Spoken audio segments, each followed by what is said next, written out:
다 같이 묵도함으로 수요 예배를 함께 드리겠습니다.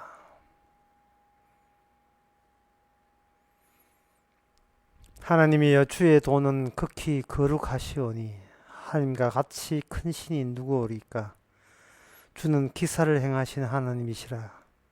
민족들 중에 주의 능력을 알리시고 주의 발로 주의 민족 야곱과 요셉의 자손을 구속하셨나이다.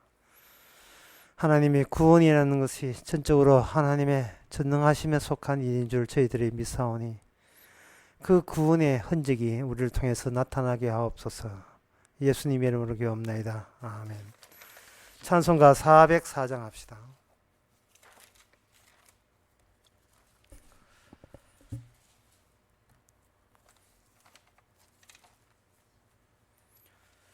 그 크신 하나님의 사랑 말로 다 형용 못하네.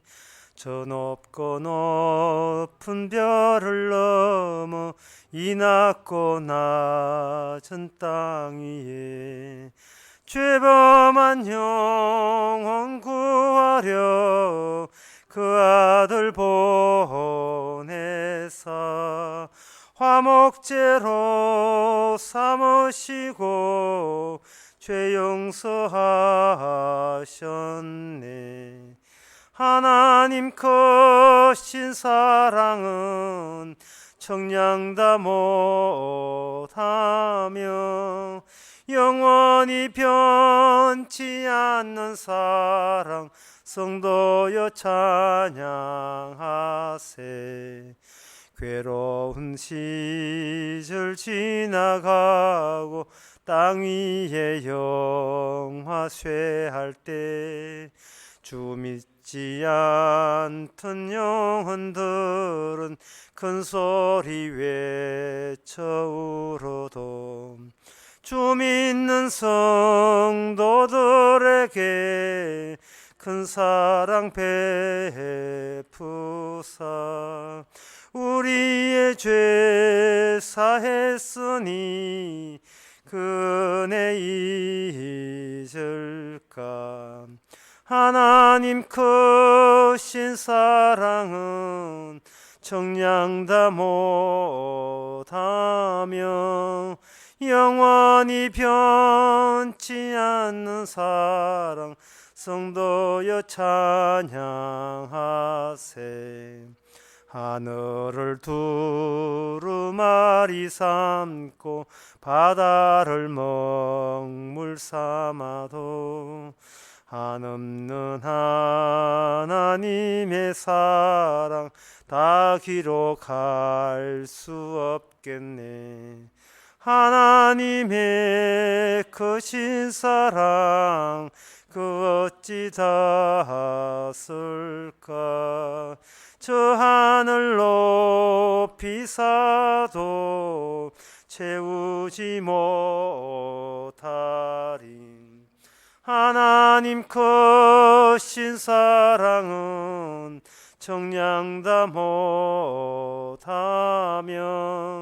영원히 변치 않는 사랑 성도여 찬양하세. 이 시간 우리 한 마음으로 기도합시다. 신앙이라는 것은 어떤 형편이나 어떤 경우에도 여유를 가지는 겁니다. 왜냐하면 그동안 나로 인하여 내가 살아온 것이 아니고 앞으로도 그러함을 우리가 알고 있기 때문에 그 여유로움, 어머니의 품속에 있는 어린아이가 어머니의 얼굴을 보는 것처럼 그런 여유를 있으면서 살 수 있도록 다 같이 기도합시다.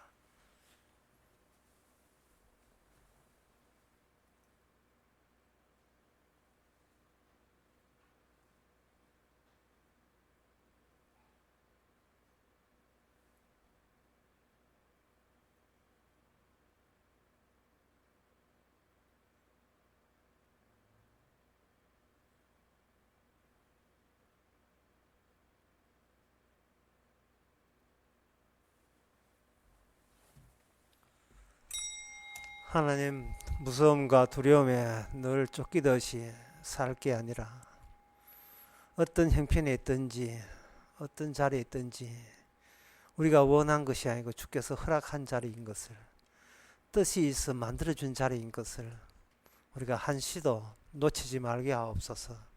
예수님의 이름으로 기도합나이다. 아멘. 하나님의 말씀은 창세기 3장 11절에서 13절까지입니다.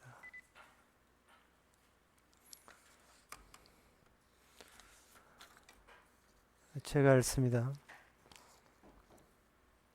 가라사대 누가 너의 벗었음을 내게 고하였느냐? 내가 너더러 먹지 말라 명한 그 나무 실과를 내가 먹었느냐? 아담이 가로되 하나님이 주셔서 나와 함께 하게 하신 여자 그가 그 나무 실과를 내게 주므로 내가 먹었나이다. 여호와 하나님이 여자에게 이르시되 너가 어찌하여 이렇게 하였느냐? 여자가 가로되 뱀이 나를 꿰므로 내가 먹었나이다. 아멘. 하나님과 사람과의 최초로 만남이 이루어집니다. 그런데 그 만남이 좋은 만남이 아니고 추궁하듯이 이렇게 찾아오게 되었습니다. 그 말은 정상적인 관계에서 인간은 하나님과 대화할 필요가 없다는 것을 말합니다. 모든 것이 정상적이었다면 하나님께서 일부러 인간을 찾아올 필요가 없겠지요. 이 말은 곧 무엇을 뜻하느냐 하면 진리란 오류가 없으면 진리가 오질 않습니다. 그 말은 달리 얘기해서 오류가 있어야만 그 속에서 진리가 나타나게 되어 있어요. 죄가 있는 곳에만 의가 있습니다. 죄 없는 곳에는 의가 없어요. 생명, 죽음 안에서만 생명이 나오고 죽음 밖에서는 생명이 없습니다. 하나님께서 아담에게 찾아온 것은 이미 인간은 오류가 발생되었다는 겁니다. 오류가 발생되면서 인간은 이미 본인은 오류편에 섰어요. 오류편에 잘못 거짓 편에 서 있으면서 부끄러운 상태로서 진리를 대면하는 처지가 우리 인간의 처지입니다. 그것은 인간이 하나님이 쳐놓은 울타리 그 한계를 인간이 벌써 건드린 셈이 됩니다. 건드리기는 인간이 건드리는데 해결책은 인간은 해결책을 제시하지 못하기입니다. 거짓이 거짓을 해결하지 못한대. 과학이 진리를 해결하지 못하고 철학이 이 세상 문제를 해결할 수 없고 정치 경제가 세상 문제 해결할 수 없습니다. 더 나아가서 내가 내 인생의 문제를 해결할 수 없습니다.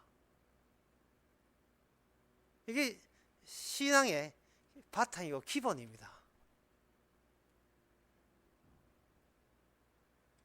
우리에게 문제가 있다는 것은 하나님이 찾아올 수 있는 그런 기회가 되는 겁니다. 문제도 다 찾아가는 건 아니지만 문제가 있다는 것을 자기가 알고 있다는 것, 그것은 곧 무엇을 의미하냐 하면은 우리 하나님께서는, 달리 말해서 우리 예수님께서는 결코 의인을 부르러 온 게 아니다는 겁니다. 그런데 이상하게 우리는 왜 자꾸 본인 스스로 독자적으로 의인으로 살고 싶어 하는 이 오류와 이 잘못을 범하는 겁니까? 도대체 뭐가 무서워서 의인 되어야 돼 그랬어요? 뭐가 겁나서 훌륭한 사람 되어야 되는 겁니까? 이게 문제가 뭔가 크게 잘못됐어요. 학교에서는 마찬가지입니다. 선생님께서 문제 내주면 풉니다. 문제 내주고 풀고, 퀴즈 할 때도 문제 나오고 풀고. 근데 문제 내주고 풀 때에 인간은 무엇을 놓치느냐 하면은 내가 잘만 정답 맞추면 내가 오류 있는 인간, 거짓된 인간이 아닐 수 있다는 그런 착각에 빠지게 되는 겁니다. 많이 알면 자기가 악에서부터 많이 벗어날 수 있고, 모르게 되면 악과 가까이 있다고 그렇게 생각하거든요. 근데 하나님께서 인간을 찾아올 때는 그런 식으로 찾아오는 게 아닙니다. 인간 자체가 하나님이 감추어 놓은 그 질문에 이미 답이에요. 나는 왜 이렇게 살아갑니까? 그게 네 답이기 때문에. 하나님 보시기에 네가 그렇게 살아야 되는, 하나님 보시기에 그렇게 사는 것이 내가 보기에 너한테는 정답이기 때문에 그렇게 살아야 돼요.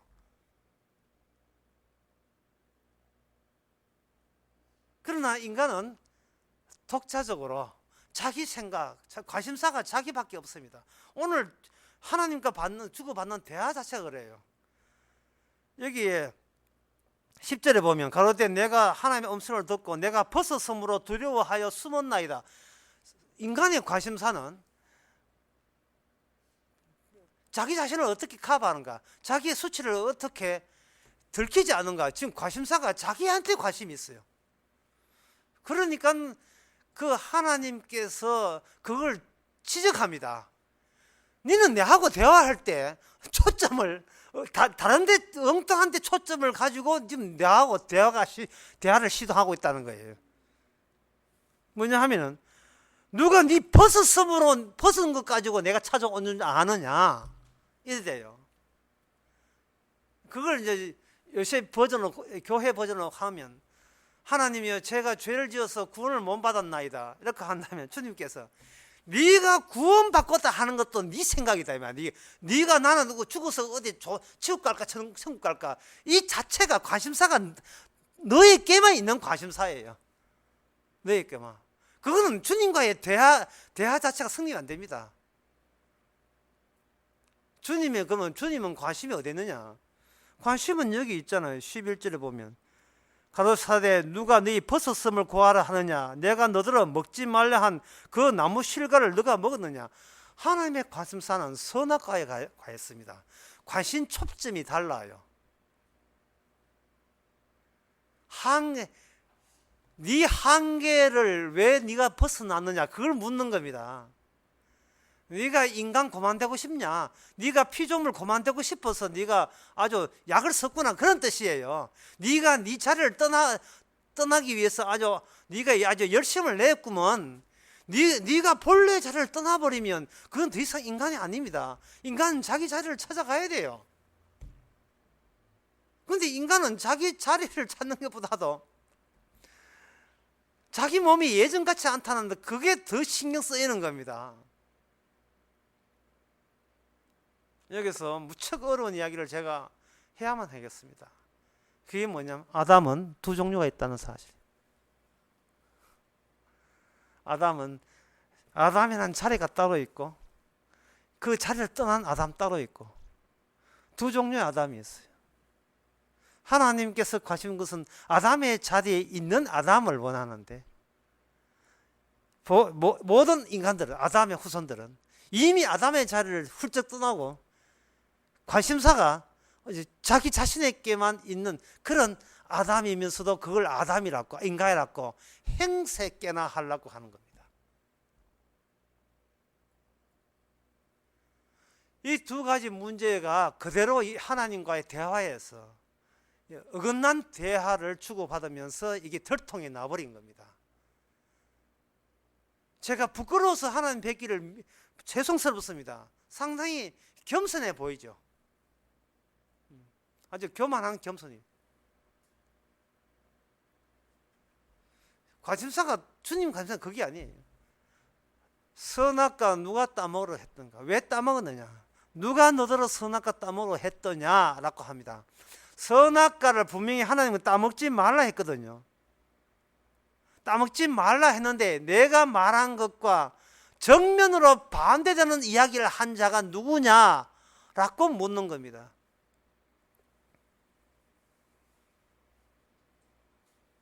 아담에게 물었습니다. 아담은 여자에게 그 책임을 전가합니다. 아담이 가로되 하나님이 주셔서 나와 함께한 그 여자 그 나무 실과를 내게 주므로 내가 먹었나이다. 아담이 또다시 관심사가 또 빛나고 있습니다. 여자한테 책임을 미룸으로 말미암아 지 안 따먹었습니까? 자기 따먹었잖아요. 근데 여자한테 책임을 미룸으로써 자기가 자기에 대한 책임을 다하고 있는 겁니다.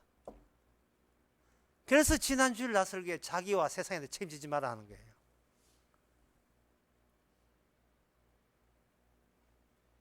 이래나 저래나 무조건 내가 되고 싶은 나는 내가 챙겨야 되겠다는 그 자기 중립적 생각, 그것은 핀트가 어긋난 거예요. 하나님이 우리에게 대화할 때, 교제를 하거나 관계를 맺을 때 핀트가 어긋난 겁니다. 하나님이 이렇게 하면 영광 되겠습니까? 저를 하면 구원 되겠습니까? 라고 하는 그게 관심사가 아니에요. 하나님께서는 그게 관심사가 아닙니다. 하나님의 관심사는 예수 그리스도에 가 있어요. 우리 자신 있게 있는 게 아닙니다. 주님께 관심이 없는 사람은 교회 한두 번 나오다가 결국은 교회를 못 나와요. 나올 수가 없습니다. 왜? 관심이 작아지기 때문에. 갈라 하니까 누가 꼴 보고 있어서 못 나오고, 누가 삐져서 못 나오고, 누가 내 나오면 무슨 소리 할까봐 못 나오고, 뭐 순순거릴까봐 못 나오고.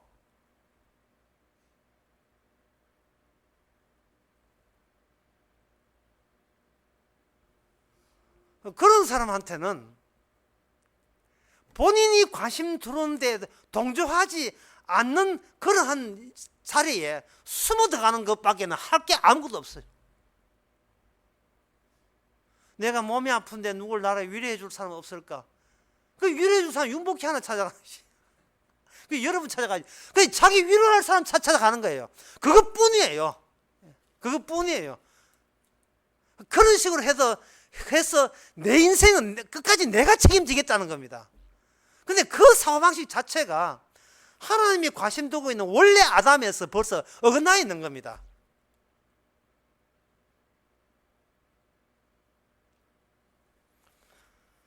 하나님께서는 아담에게 그렇게 묻고 그 다음에 여자한테 묻습니다. 여자여, 어찌하여 이렇게 하였느냐? 여기서 아담에게 묻고 여자한테 묻는 것은 예수님, 하나님께서 진짜 왜 따온지 몰랐어가 아니라 밴드를 결성하기 위해서, 밴드. 3인조 밴드. 밴드를 결성하는 게, 그 경로 자체가 밴드를 결성하는 겁니다.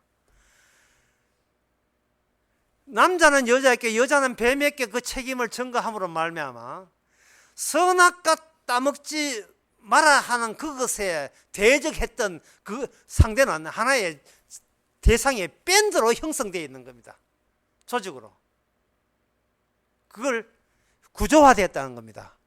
구조화가 되면 뭐가 날아가느냐 하면 개인 개체는 거기서는 필요 없습니다.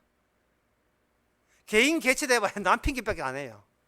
통째로 다룹니다. 통째로. 그 통째로 다루기 때문에 거기 로마서 5장에 봐도 죄가 아담으로 죄가 오게 되면 모든 사람이 죄의 종이 되었다. 모든 후손들이 죄의 종이 되었다. 죄가 왕노를 한다는 거예요. 하나의 밴드를 형성하는 겁니다.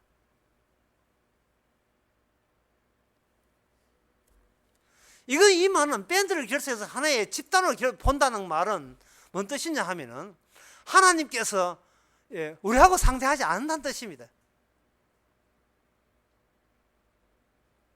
다시 처음부터 다시 해봅시다. 우리는 선악을 따먹고 난 뒤에 관심사가 나밖에 없어요. 내가 어떻게 괜찮은 존재가 될 수 있느냐, 내가 어떻게 행복하게 사는 그 관심 그거밖에 없습니다. 그런데 하나님이 찾아오니까 그 관심사가 하나님 앞에서도 그저 노출돼요.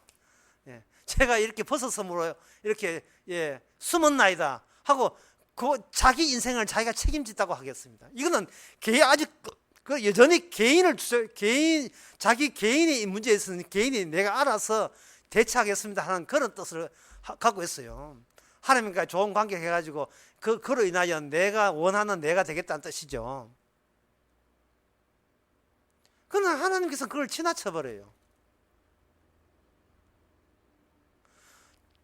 지나치고 또 여자한테 가고 여자는 뱀한테 가고 그 세 개를 묶어버립니다. 그 피조물을.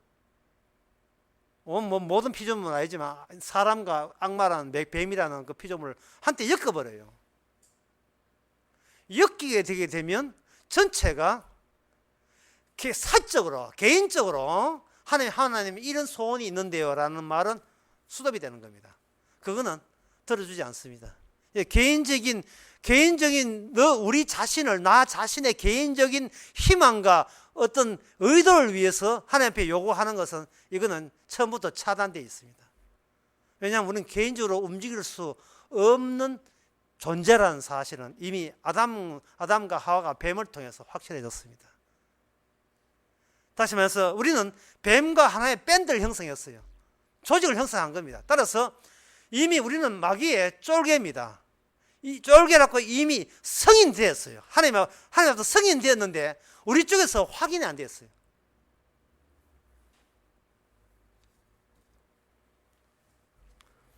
자, 그렇다면 하나님께서 이렇게 선악과에 대해서 지대한 관심을 두는 이유가 뭐냐? 하나님께서는 선악과를 심어놓은 그 취지와 최종적인 그 실현하고자 하는 뜻을 하나님께서는 포기하신 적이 없습니다. 다시 말해서 하나님께서는 우리의 구원에 관심이 있는 것이 아니고 선악과가 품고 있는 그 본래의 하나님이 심어놓은 그 취지와 의미가 하나님의 본래의 관심사다 이 말입니다. 그러면 그 선악과는 뭐냐? 그야말로 선과 악을 가름하는 거죠. 선은 악이 선 될 수 없고 선은 악이 될 수 없다는 이야기잖아요. 그러니까 선과 악을 구분했잖아요. 이거는 무엇을 의미하냐 하면은 바로 심판주의 심판 행위 주체자의 등장을 미리 선악과를 통해서 미리 보여준 거예요. 그런데 마지막에 온 우주를 심판하실 심판주가 등장하게 되면 선악과의 정신, 선악과의 그 취지는 실현이 되고 말한 겁니다. 이 말은 하나님께서 마지막까지 추구해서 결국 뱀과 선악과의 그 주인공과 전쟁을 하게 돼 있어요. 전쟁을 하는데 인간이랑 남자 여자는 하나의 밴드로 결성되어 있으니까 하나님께서는 인간 여자를 상대하지 않고 인간 여자를 경유해서 그 배후에 있는 뱀과 전쟁을 하게 함으로써 모든 일을 마무리 지으는 겁니다. 그것이 뭐냐? 여자의 후손과 뱀의 후손의 전쟁 조립에 들어가는 겁니다. 그 전쟁 조립에 들어갈 때 그 방식은 어떻게 되는가? 아까 제가 아담을 둘로 나눴겠지요. 아담을 둘로 나오는데 아담 본인은 자기가 눈에 보이니까 자기가 가시적이죠. 눈에 보이죠. 그러면 눈에 보이면 아담이고 뭐 하와가 눈에 보이는 자기 자신 뿐입니다. 하나님께서 엮어놓은 구조, 밴드라는 구조에 대해서 의식을 못해요. 그래서 하나님께서는 인간을 통해서 어떻게 하냐 하면은 인간을 통해서 뱀에게 찾아가는 방식을 사용합니다. 구조적으로. 그럼 구조적으로 찾아가려면 어떻게 되느냐 하면 아담을 둘로 나눠야 되고 여자도 둘로 나눠야 되고 아브라함도 둘로 나눠야 되고 야곱도 둘로 나눠야 되고 이삭도 둘로 나누고 전부 다 두 종류 다 나누는 거예요. 아담을 둘로 나누는 방법은 뭐냐? 아담의 자식 가운데 가인과 아벨을 둘로 나눠버립니다. 가인의 아버지가 아담이고 아벨의 아버지가 아담입니다. 뭐 아시죠? 같은 아버지 엄마 밑에서 전혀 이질적인 두 개의 노선이 발생되어 버립니다. 그리고 두 노선이 그냥 가는 게 아니에요. 두 노선 사이에 전쟁이 나는 겁니다. 전쟁이. 그래서 인간이 놓쳐버린 원래 하나님이 지정해 놓은 인간을 위해서가 하나님을 위해서죠. 하나님을 위해서 마련해 준 그 인간의 자리에 다시 영원토록 정초되는 그게 확고히 서는 새로운 인간을 창출합니다. 그렇게 싸움할 때 인간 입장에서는 그 싸움을 인간에서는 원하지 않아요. 인간은 자기 사적인 형편만 좋아지면 끝이지 하나님이 원대한 계획 같은 것은 없습니다. 근데 그 자체가 뭐냐 하면 그 자체가 이미 범죄하다는 사실을 인정하지 않는 일이기 때문에 그것은 거짓이 되고 오류가 되는 거예요. 그래서 그 거짓이 오류가 있는 그 속에 요한복음 1장에 보면 드디어 여기 하나님의 말씀이 들어옵니다. 요한복음 1장 14절에 보면 말씀이 육신이 되어 우리 가운데 거하시며 그 영광을 보니 하나님의 독생자다. 하나님의 말씀, 하나님의 계시가 투입되지 아니하면 오류가 오류답지 드러나지 않고 진리가 진리로 드러나지 않습니다.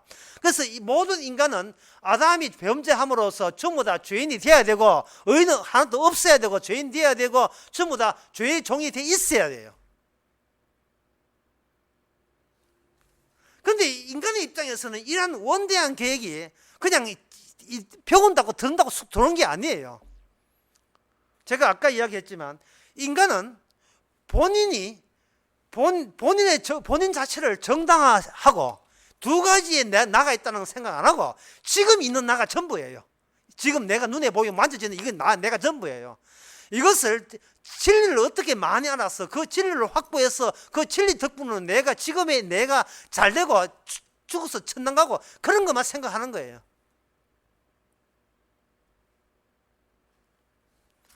그러니까 하나님께서 어떻게 하냐, 하나님의 주변 모든 되어지는 환경이 하나님은 밴드 구조적으로 마귀와의 전쟁하기 위한 필요한 자연 세상 환경, 자연 환경으로 가져 있는데 인간 본인은 하나님의 전쟁이고 약속이고 뭔가 관심 없어요. 관심 없고 오직 내 몸 하나 편하게 살다가 그냥 100세 인생 살다가 죽어버린 거야. 그냥 날 올라가거든 아주 못 간다 미루다가 마지막에는 극락가 있다 하면 이렇게 그런 식으로 해가지고 지 몸만 하나만 잘 되면 끝나는 거예요.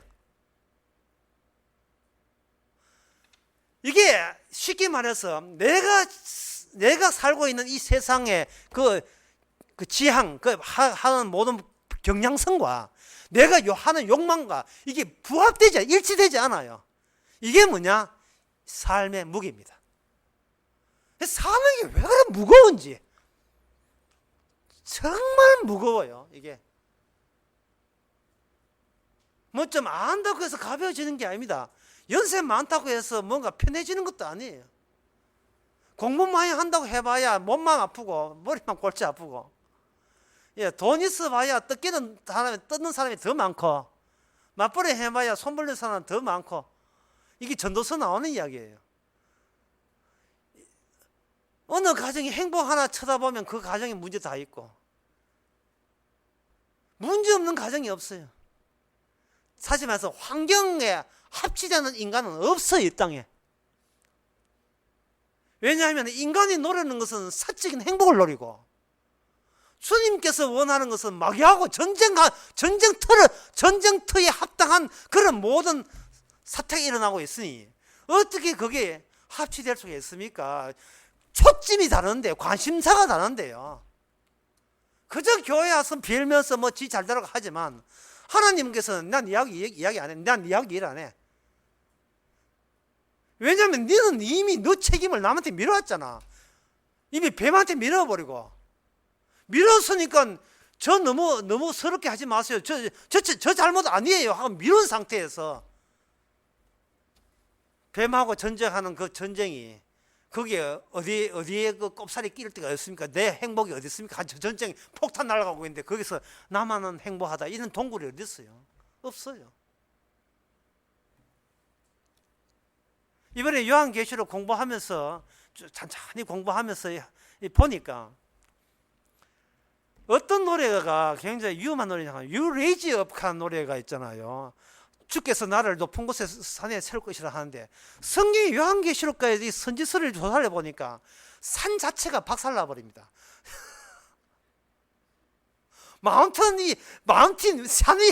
산에 올라갈 산이 없어요. 산 자체를 없애버려요. 차라리 역전돼야 돼요. 산들아 나를 덮쳐라 해야 돼요. 뭐 두꺼운 이불 덮듯이 산이 나를, 주님의 그 영광스러운 심판 앞에 나를 덮쳐라. 이게 현실입니다. 로마서 8장 21절은 이렇게 되어 있어요. 8장 그 18절 21절에 보면 20절에 보면 피조물이 허무한데 굴복하는 것은 자기 뜻이 아니고 자기 뜻이 아니라는 거예요.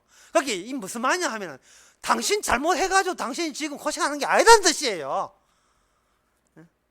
내가 실수해서 인생 불행하게 된 게 아니다 이 말이죠. 내가 이럴 때 지은 죄가 많아가지고 업보 받아가지고 이렇게 힘들게 사는 게 아니에요. 문제는 여기 있습니다. 우리가 두 가지인데 하나는 뭐냐 하면 항상 내 사적으로 살 때 나는 생존이 우선이에요. 밥 먹고 사는 게 우선입니다. 그런데 주님께서는 우리를 어떻게 말하냐면 기능으로 바꿔버려요. 네가 마귀 전쟁에 네가 어떤 역할을 하라 이런 기능으로 바꿔버립니다. 주어진 환경을 생존과 결부시키니까 삶이 너무 무거워요.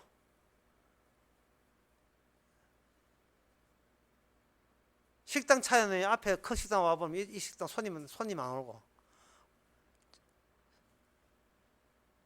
손님 없는 곳 빈 식당에 하루 종일 지키고 있고 그럴 때 얼마나 서글프게 애들은 커가고 있고 공부시켜야 되고 스마트폰 바꿔줘야 되고 이거 얼마나 삶의 무기입니까? 나중에 더 힘들면 이제는 아내가 이혼하자 할 거고 내가 못 살겠다 하고 니 때문에 내 시집 와서 니 때문에 망했다고 이제 남편 탓하는데 아무리 그런 아내한테 이 아내야 첫 아내야 로마서 8장 봐라 네가 고생하는 것은 내 잘못도 아니고 네 잘못도 아니고 이것은 굴복해 하신 허무하게 만드는 하나님의 뜻이니라. 오직 굴복해 하시는 이로 말미암으니라. 왜 그래야 되는가? 모든 이는 주님이 알아서 하기 때문에 장차 하나님의 영광도 주께서 이미 계획 잡힌 대로 마귀만 쳐다하게 되면 그 영광은 우리가 너무 좋습니다 할 때가 온다는 거예요. 그게 하나님께서 하나님 나름대로의 계획을 잡아놨다 이 말이죠. 너의 소원 들어주려고 마귀하고 싸운 게 아닙니다. 심판이 제대로 선악과 따먹은 그 죄에 대해서 죄에 대한 심판을 합당한 심판을 하게 되게 되면 세상은 저절로 하나님의 영광으로 가득 찬 세계가 될 거예요. 그리고 그 심판받는 대상에서 네가 빠질 생각하지 마라. 너도 하나의 밴드니까 남자 여자 뱀 전부 다 한 통속이 돼요. 한 통속으로 따먹지 말라는 걸 따먹었으니까.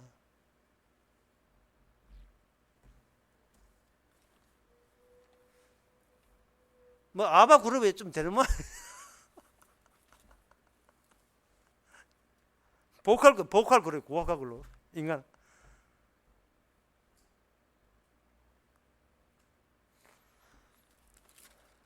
자, 그렇다면 하나님께서 이렇게 그러면 아담과 하와를 그냥 가만히 지키만 봐라.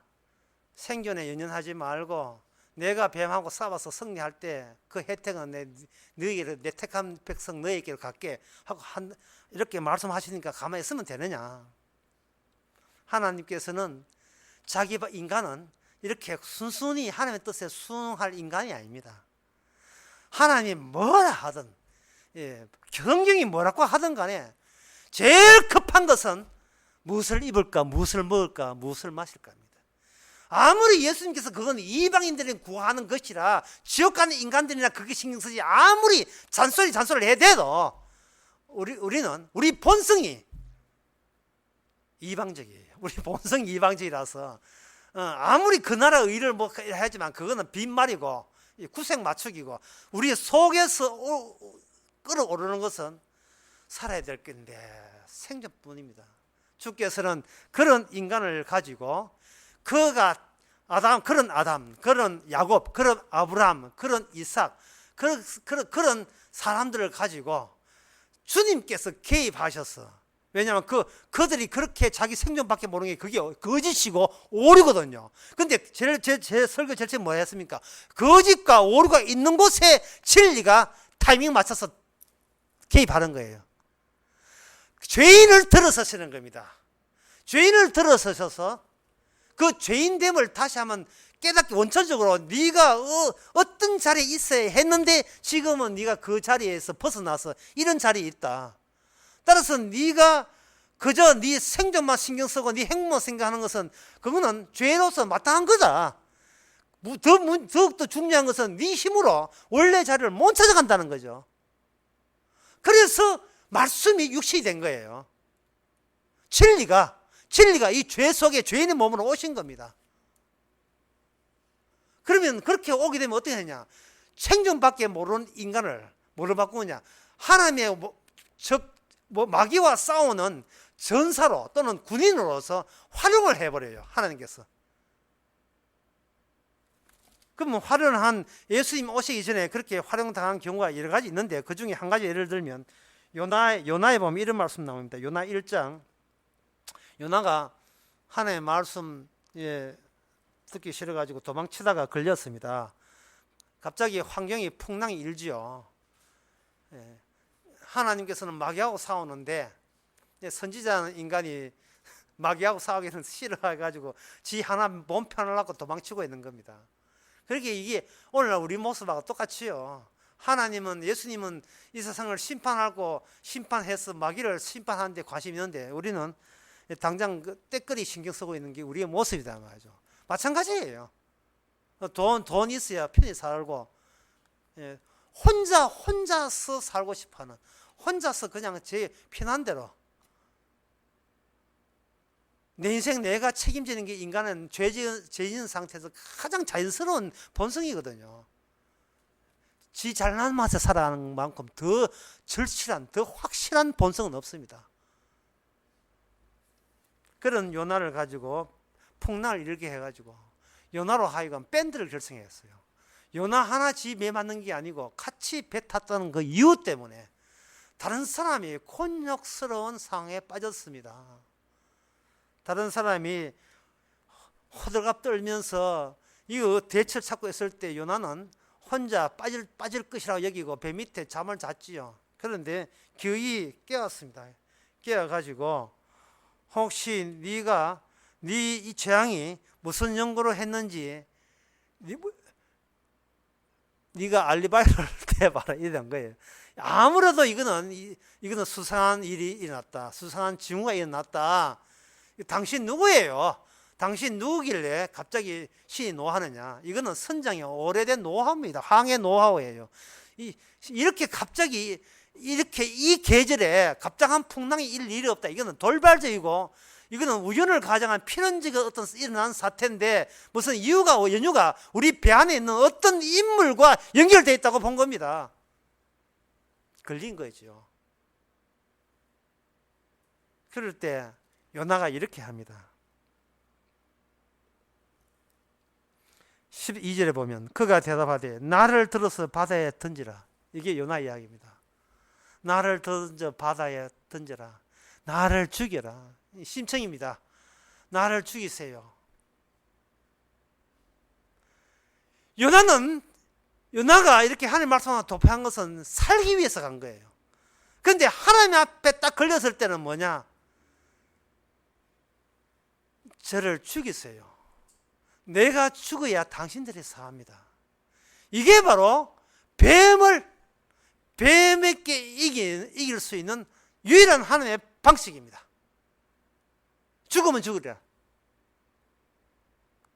이거는 생존과 전혀 관계없는, 오히려 하나님의 전쟁에 대한 그런 핵심 부분이에요. 한 사람이 죽어서 다른 사람이 사는 거.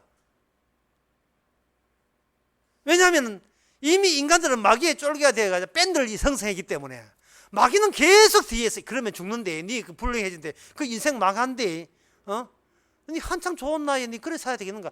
계속해서 내가 네 인생 네가 책임질 수 있어, 네가 책임질 수 있어 이런 식으로 계속 우리에게 격려를 가장한 협박 공갈을 해왔던 겁니다.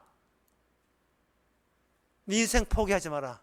너는 너에게 가치 있는 거야. You will raise up. 너는 산 위에 우뚝 설 수 있어. 너는 스스로 구원받을 수 있어. 좌절하지 마. 희망 있어. 너는 어쨌든 너가 살아야 되잖아. 자꾸 마귀는 개인적인 문제에 국한해서 우리에게 자꾸 유혹의 말을 하는 거예요. 뭐 그 마귀하고 한 통속이니까 한 밴드니까 뭐 서로 통하죠. 자연스럽고. 우리는 그렇게 살아왔어요. 이 세상 신의 지배를 받아왔고 불순종의 아들들 가운데 역사하는 영들 속에 그렇게 다루어졌고 그런 식으로 훈련받아 왔습니다. 우리의 사고방식 속에서. 역시 내 혼자 살아남는 것이 최고다는 거예요. 예.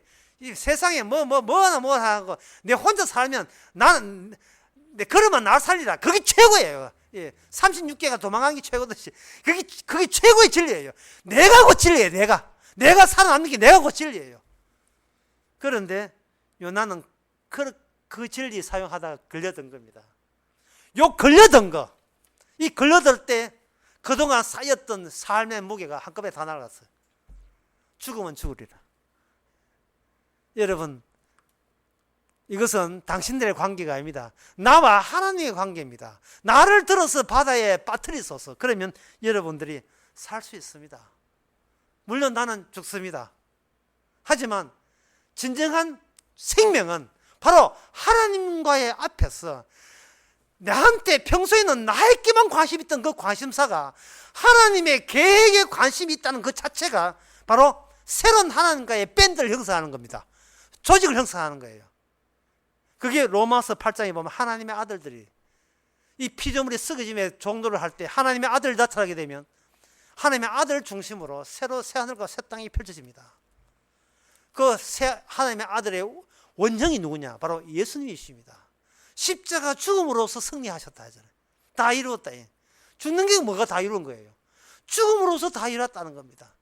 그리고 사도 바울은 말합니다. 그 십자가가 안에만 비로소 구원의 능력이 소용돌이치고 있다고.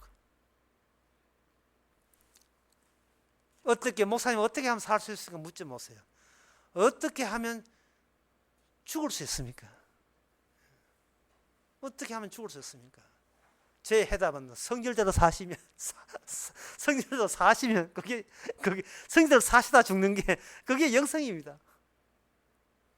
그냥 막 사는 게 그게 영성입니다. 왜냐하면 인간은 막 살지 않으려 하기 때문에 조심스럽게 살려 하고 그 이유가 있어요. 사적인 관심사가 해서 못 벗어나기 때문에. 분명히 하나님께서는 그런 사적인 관심사는 선악과 한계 바깥에 마귀가 지배하는 그 동네의 이야기인데 처음에 만들 때는 사적인 관심사에 있을 필요가 없어요. 인간은 그런 데 신경 쓸 필요가 없었어요.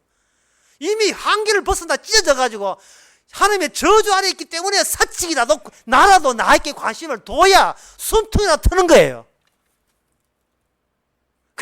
그러나 그럴수록 환경하고 나하고 안 맞으니까, 코드가 안 맞으니까 삶의 무게는 아무리 살아도 삶의 무게는 힘겹고 힘들 수밖에 없어요. 산만큼 고생이 되고 지옥 같은 하루하루가 되는 겁니다.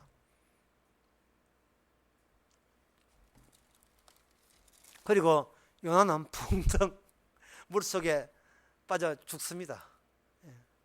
아무리 요나가 고기 뱃속에 살았다고 하지만 같이 있는 밴드, 전에 있는 동료들, 같이 배를 타고 풍랑을 맞았던 그 사람 입장에서는 요나는 이미 죽은 자입니다. 이게 바로 요나의 기적이에요.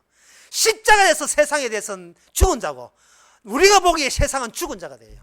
이미 주께서 설정한 한계 넘어서게 되면 둘은 서로 다른 영역에 속하면서 한쪽은 하나님의 구원의 백성이 되고 한쪽은 평생 살면서 지만 생각하다가 지옥 가는 그런 영역이 되는 겁니다. 한쪽은 선이고 한쪽이 악이 되는 것. 그 중간에 바로 말씀이 육신이 되신 예수 그리스도, 선악과의 주인공 되시는, 선악과의 실현체가 되는, 전쟁의 승리자가 되는, 만왕의 왕이 되시는 그 부분으로 인하여 둘이 이렇게 딱 본래 자리를 우리가 찾아갈 수 있습니다. 기도하겠습니다. 하나님 아버지, 저희들 하나님의 계획에 눈치채게 하여 주시옵소서. 힘들게 사는 것은 사실은 주의 뜻이 아니고 우리가 욕심이 많아서 그런 걸 깨닫게 하여 주시고 살지 않아도 된다는 생각으로 살게 하옵소서. 예수님의 이름으로 기도옵나이다. 아멘. 찬송가 378장 합시다.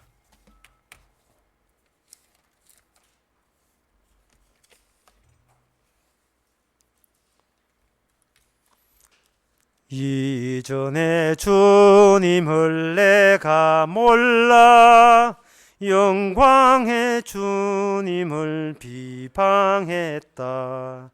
지극한 그 은혜 내게 넘쳐 날 불러주시니 고마워하라. 나 받은 달란트 얼마른가 나 힘써 그것을 남기어서 갑절로 주님께 바치오면 충성된 종이라 상 주시리. 천하고 무능한 나에게도 귀중한 직분을 맡기셨다. 그 은혜 고맙고 고마워라. 이 생명 바쳐서 충성하리. 내 하는 일들이 하도 적어 큰 열매 눈앞에 안 베어도 주님께 죽도록 충성하면 생명의 면류관 얻으리라. 기도합시다. 지금은 우리 주 예수 그리스도 은혜와 하나님의 크신 사랑과 성령의 충만하심이 그냥 사는 것도 주님의 일꾼으로 주님의 군사로 사는 건데 그것을 이제서 깨닫는 모든 성도에게 주 이름으로 축원하나이다. 아멘.